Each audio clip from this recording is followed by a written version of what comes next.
Let's go, attendez, je mets la caméra juste ici. Aujourd'hui, on va voir une vidéo qui n'a rien à voir avec tout ce que j'ai fait jusqu'à aujourd'hui. Elle va être hyper intéressante, je pense, pour vous. Ça peut être une vidéo qui peut vraiment vous donner des insights que vous n'avez pas vus ailleurs parce qu'il n'y a pas tout le monde qui partage les apprentissages qu'il a eu en travaillant avec des millionnaires, surtout quand c'est un jeune de 17 ans comme je le suis actuellement. Je vais te partager réellement les choses que j'ai appris en travaillant avec toutes ces personnes, en parlant avec toutes ces personnes. Là, je t'ai mis simplement des personnes qui sont soit passées dans le podcast, soit avec lesquelles j'ai pu travailler directement, que ce soit via l'agence de montage que j'avais avant, ou alors via l'accompagnement que j'ai encore actuellement. Donc j'ai eu la chance de travailler avec des gars qu'on pourrait dire chauds du business et faire des podcasts avec d'autres d'entre eux. La première personne dont je vais parler et la première chose que j'ai notée, c'est Valère. The Valère, si vous ne connaissez pas, c'est un infopreneur actuellement qui est aussi sur le marché US, qui vient d'arriver, excusez-moi, sur le marché français actuellement et qui est hyper chaud aussi en e-commerce. C'est quelque chose qu'il a lancé plus récemment et sur lequel il a des très gros résultats. Donc, ce que j'ai appris de Valère, c'est qu'il faut exécuter, excusez-moi, très vite et recruter les bonnes personnes. Ce qu'il dit beaucoup, et ça vient d'un livre, c'est Who Not How, qui et non pas comment. Je pense que c'est quelque chose qui fait beaucoup sens avec la plupart des business. Ce qu'il vous manque, c'est pas comment est-ce que je dois faire, quel process je dois mettre en place. Non, c'est plutôt quelle personne est-ce que je dois recruter, quelle personne est-ce que je dois mettre sur tel pôle ou tel pôle, surtout à des gros stades. Au début, quand vous faites vos premiers milliers d'euros ou quoi, vous êtes tout seul, vous devez simplement aller vite, simplement comprendre comment exécuter mieux que tout le monde et plus vite surtout que tout le monde. Et une fois que vous avez dépassé certains steps, que vous voulez passer à une autre échelle, il est très important de recruter les bons profils, de comprendre quelle personne mettre dans votre business, ne pas recruter n'importe qui. Et donc, ouais, comprendre vraiment l'enjeu derrière les humains que vous allez rencontrer et mettre dans votre business. La seconde personne dont je vais parler et avec qui j'ai pu tourner podcast, travailler pendant quelques mois et avec lesquels là je suis en train de recollaborer, on va mettre vraiment du volume sur toute la partie format court avec Mathis Clouet. Ce que j'ai appris de lui, c'est que la data, excusez-moi, c'est la clé pour savoir où mettre l'attention. Donc, tu peux avoir un business actuellement, aujourd'hui, dans lequel tu as des contraintes, mais tu ne sais pas vraiment lesquelles elles sont. Tu sais que tu pourrais faire plus parce que tout business peut aller au moins à 50, 100, 200 000 euros par mois, même peu importe finalement le business model que tu as ainsi que le marché sur lequel tu es. Simplement, tu ne sais pas quelle contrainte tu as. Est-ce que c'est une contrainte d'offre? Est-ce que c'est une contrainte de niveau de closing? Est-ce que tu sais juste pas vendre? Est-ce que tu ne marketes pas bien ton offre? Est-ce que tu as un problème dans l'acquisition? Ou est-ce que c'est ta délivrabilité qui te prend trop de temps aujourd'hui? Si jamais tu ne traques aucune data, si jamais tu ne sais pas ce qu'il y a dans ton business, bah, tu ne peux pas comprendre d'où vient la contrainte et tu ne peux surtout pas la régler. Et c'est ça surtout qui est très important, c'est traquer les bonnes datas et le faire quotidiennement, mettre de l'importance sur ça et savoir les analyser derrière. Ok? C'est très très très important et je pense que c'est un des points qui fait que Mathis aujourd'hui il est à plus de 250 000 euros par mois, c'est qu'il connaît exactement tout ce qu'il y a dans son business et il en tire des conclusions qui sont les bonnes. Ok. Et encore, vous pouvez même juste traquer. Et en fait, il n'y a pas besoin d'être un analyste de data le plus performant au monde. Si jamais c'est des data assez simples que vous traquez, et c'est d'ailleurs ce que vous aurez à traquer au début, c'est pas putain, la personne elle clique à cet endroit-là sur mon site. Non, on vous parle de combien de personnes réservent un appel déjà avec vous chaque semaine. Combien de personnes est-ce que vous closez chaque mois. Euh, Combien de personnes viennent aux appels qui sont bookés, ok, le taux de show-up. Toutes ces choses-là, c'est des choses qui sont essentielles à votre business et que si vous ne savez pas, vous ne pouvez pas comprendre d'où vient la contrainte et voir où mettre l'effort. Ok. On va passer à quelqu'un d'autre, quelqu'un qui est aussi dans une autre échelle, c'est Tyler Chiche qui a aujourd'hui fondé des restaurants, des boîtes de nuit, qui est associé dans différents business et qui a un niveau de fortune qu'on aimerait bien atteindre pour la plupart d'entre nous. Et ce que j'ai retenu de lui, d'ailleurs lui c'est une des seules personnes de cette liste que j'ai vu en physique. Pardon, d'ailleurs là les quatre personnes qu'on va voir après, je les ai vues en physique. C'est très intéressant. Et ce que j'ai compris avec lui, c'est que le succès, lui, il prend du temps. Et le réseau, c'est une chose qui est très importante, voire qui fait partie des choses les plus importantes, que ce soit dans votre vie ou dans votre business. Parce que les deux sont intimement corrélés quand vous êtes entrepreneur, évidemment. Et justement, sur ce point-là du réseau, il m'a aidé à l'élargir. Bah, je pense que c'est une des personnes les plus successful de mon réseau aujourd'hui. Et il m'a aussi mis cette vision-là sur un contact d'une personne. C'est très important selon la personne, mais surtout, il ne faut pas délaisser les gens qui n'ont pas encore de fame ou qui paraissent pas forcément très riches ou quoi. Et qu'il faut justement respecter tout le monde.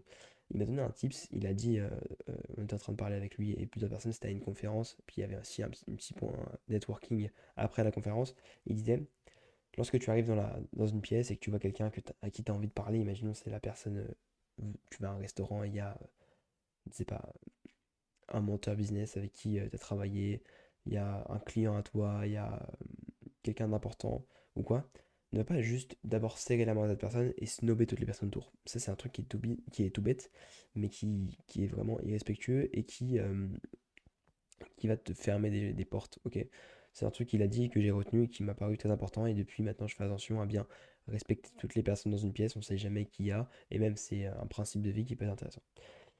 Et aussi, ne pas être dans une démarche de fanboy, entre guillemets. Donc, imaginons que lui, il parlait, il était dans la même pièce que Leonardo DiCaprio pendant plusieurs fois, parce qu'il a un ami qui est dans ce monde-là aussi du cinéma.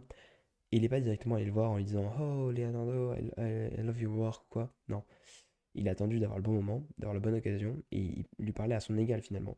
Il lui parlait comme un ami déjà, tout en restant respectueux, excusez-moi, évidemment, mais ne pas prendre les gens pour Dieu et les mettre directement sur un pédestal, ça va juste vous mettre dans une position de personne qui n'est pas égale à eux et vous n'aurez jamais une relation saine au final. Ok, bon, ça c'est pour le point du réseau et Taylor Swift, ce que j'ai appris de lui. Ensuite, Michael Wu, qui est aussi une personne que j'ai vue en vrai à Paris pendant toute une journée et de laquelle j'ai beaucoup appris sur différents points, mais pour un point plutôt business, ça va être qu'une personne brand puissante, ça te rend antifragile toute ta vie et ça change surtout toute ta vie. Aujourd'hui, si on remet les choses dans leur contexte, Michael Wu, c'est quelqu'un qui a 19 ans, qui n'était pas forcément prédestiné à faire du business ou quoi, qui s'habille en jogging tous les jours, qui n'a pas forcément les codes du riche ou quoi, et qui aujourd'hui fait des centaines de milliers d'euros chaque année, qui fait 130 000 euros par mois. C'est énorme et aucun cadre n'atteint ça dans une carrière, etc. Bon, on connaît le parcours, c'est énorme. Et je pense que le personal branding et les réseaux sociaux sont venus totalement rebattre, excusez-moi, toutes les cartes, et donner la possibilité à des jeunes comme ça de monter des choses très puissantes. Et c'est pourquoi aujourd'hui, moi, est-ce que je crée des podcasts, pourquoi est-ce que je poste énormément sur les réseaux, c'est pour bâtir cette confiance, cette personal brand qui fait que tu peux vendre derrière. Il n'a pas forcément les meilleurs systèmes au niveau de sa vente, il n'a même pas de closer, il close en DM, ça va paraître un peu fou pour certains, je pense, mais voilà. Et pourtant, il fait des centaines de milliers d'euros. Donc je pense que c'est essentiellement grâce à la confiance que les gens lui accordent.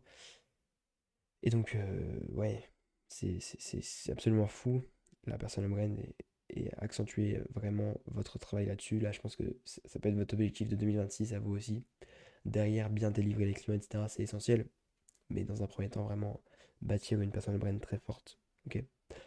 Hamza Yacoubi et Samzi, donc on va voir juste après, les deux personnes, je les ai rencontrées ce week-end. Des personnes qui sont très intéressantes et qui sont un petit peu différentes de toutes les personnes qu'on a vues d'ailleurs juste avant. Hamza Yacoubi, ce que j'en ai retenu, c'est que le mindset et l'homme que tu es, la personne que tu es, l'homme ou la femme, on s'en fiche évidemment, ça se reflète sur toutes les actions derrière que tu vas effectuer, ainsi que le business. Et il y a une phrase qui dit beaucoup et qui fait sens pour moi et qui fera sûrement sens pour vous, c'est est-ce que tu es ce genre de mec? Est-ce que tu es cette personne-là qui va prendre tes rêves, qui va travailler pour les avoir? Et là, vous savez, ça fait un petit peu bullshit et j'ai pas l'habitude de parler de ce genre de choses, mais le mindset, c'est juste essentiel. Et c'est quelque chose qui va se refléter dans tous les aspects de votre vie, que ce soit dans votre travail, que ce soit dans vos relations ou quoi. Comment est-ce que vous considérez vous-même? Et c'est quelqu'un qui, je pense, a une grosse confiance en lui, et moi aussi, c'est un peu mon cas, et qui est un petit peu délusionnel au bon sens du terme. Je m'explique, moi, c'est aussi comme ça que je me considère. C'est croire énormément en soi et avoir cette mentalité-là de si quelqu'un peut le faire, évidemment, je peux le faire. Ok, on a tous deux bras, deux jambes, à part pour les moins chanceux. Et, euh, et dans ce cas-là, très grosse force à vous. Mais, euh, mais si t'es dans le cas où t'as pas forcément de difficultés particulières, t'as un QI à peu près normal, bah ton cerveau il va beaucoup induire quand même sur tout le reste de ta vie. Donc bosser ça, bien se connaître. Et est-ce que t'as assez mal pour effectuer les actions? Tu peux te mettre dans le mal toi-même, tu peux essayer de conscientiser, de te dire, putain mec, j'ai un potentiel de fou, je suis un être humain, je pourrais faire 100-150 cas par mois, et je fais rien de mes jours. Donc voilà, sans rentrer évidemment dans quelque chose de toxique, Mais je pense que c'est important quand même d'avoir un gros mental derrière pour tout le reste, ok? Ensuite, Sabine. Sabine, c'est quelqu'un qui a closé pour plus de 50 millions de deals, donc c'est énorme. Moi, la vente, c'est pas forcément un point sur lequel je suis le plus fort sur ce point-là. Et lui, ce qui m'a dit et ce qui m'a un petit peu,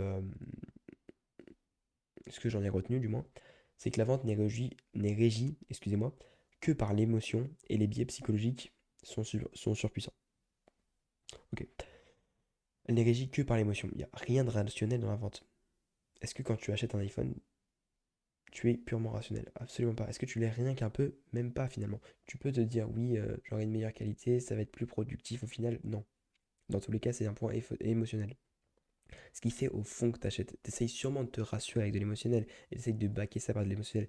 Mais finalement, c'est 99% d'émotion derrière la vente et il faut du coup justement aller appuyer sur cette émotion quand vous êtes dans la position du vendeur, excusez-moi, et que vous souhaitez que quelqu'un achète chez vous. Et comment est-ce qu'on fait ça concrètement? Comment est-ce que ça se matérialise?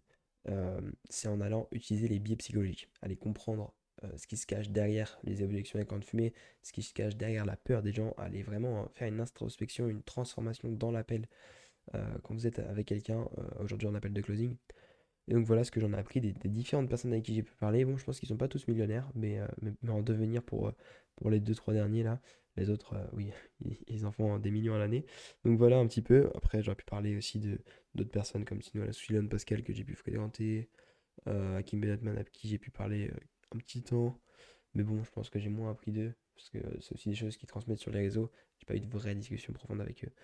Donc voilà. En tout cas, j'espère que cette vidéo vous aura plu, que vous avez pu apprécier tout ça. N'hésitez surtout pas à vous abonner. Et si jamais vous souhaitez scaler votre business aujourd'hui grâce à la création de contenu, au format long et aux vidéos qui donnent vraiment confiance en votre cible pour qu'ils achètent directement, n'hésitez pas à réserver un appel dans la description avec moi. C'est très important. Si jamais vous souhaitez scaler votre business sur 2026, on va pouvoir tracer la roadmap de votre contenu et que vous ayez des leads qui arrivent même quand vous dormez. Vous connaissez, c'est la phrase que j'aime bien sortir en ce moment parce que c'est réel. C'est ce qui m'est arrivé. Je me suis réveillé avec plus de notifications qu'Allen Lee l'autre jour et depuis j'aime bien dire ça. Allez, merci beaucoup et puis très bonne soirée à vous.